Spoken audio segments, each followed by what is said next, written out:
Hi, I'm Marty Nemko. This is the latest in what I call the Tough Problems series. In each installment, I offer a response to two composite client questions.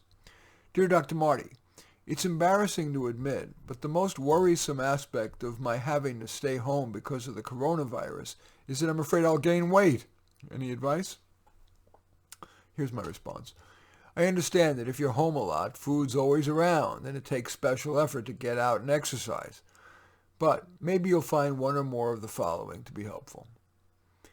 First, it's always a good idea to keep your danger foods out of the house, but it's more important now that you're spending more time at home. I understand that being under house arrest, it's tempting to want to reward yourself, for example, with food. But could you muster the courage to not buy your danger foods? Or might you try what I've done? I like chocolate, and left to my own devices, I could eat a lot of it.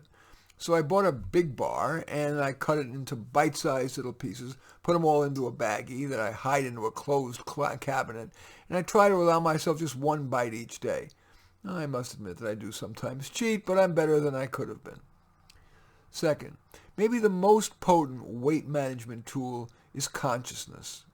When you start to feel hungry, think about what you should eat and eat just that much. Yeah, I know it's easier said than done. And third and finally, actually, might it be easier to exercise now because you may have more time on your hands? Maybe it's as easy as just walking right out of your house or hiking, maybe with a friend. Or if you're more ambitious, work out, whether doing Zumba, yoga, calisthenics, weightlift, or ride that home treadmill that's been gathering dust. Here is the second question. Dear Dr. Marty, I have a 7 and a 14-year-old and want to say the right thing to my kids about coronavirus. Any advice? Here's my response. Of course, it depends on your child's maturity and emotional health, but all things equal, here's how I might address it. First, with the 7-year-old, I know you've heard about the coronavirus. Do you have any questions about it?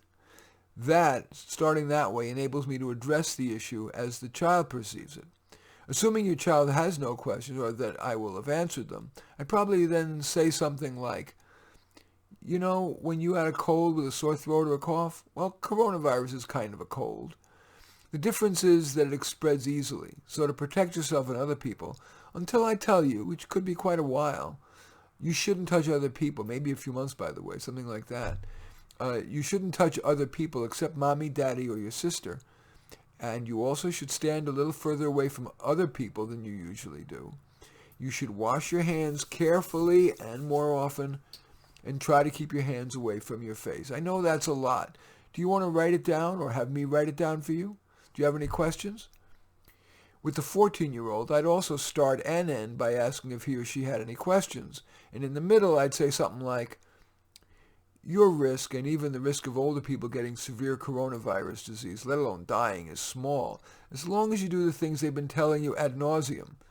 Keep 6 feet away from people, avoid crowds, wash your hands or use sanitizer whenever you've touched something that could have the virus, especially things like a public doorknob or toilet handle. And for now, and I know it's hard, avoid shaking hands, hugging, and, yes, kissing. Until I give you the all clear, elbow bumps or bowing are the new normal. Anyway, I thank you for watching. I'm Marty Nemko. I welcome your thumbs up and accept your thumbs down. I always look forward to your comments, and I love it if you hit the share button below and share it on your social media so that my efforts can have broader impact. And I'm flattered if you choose to subscribe to my channel. In any event, I do thank you for watching. I am Marty Nemko.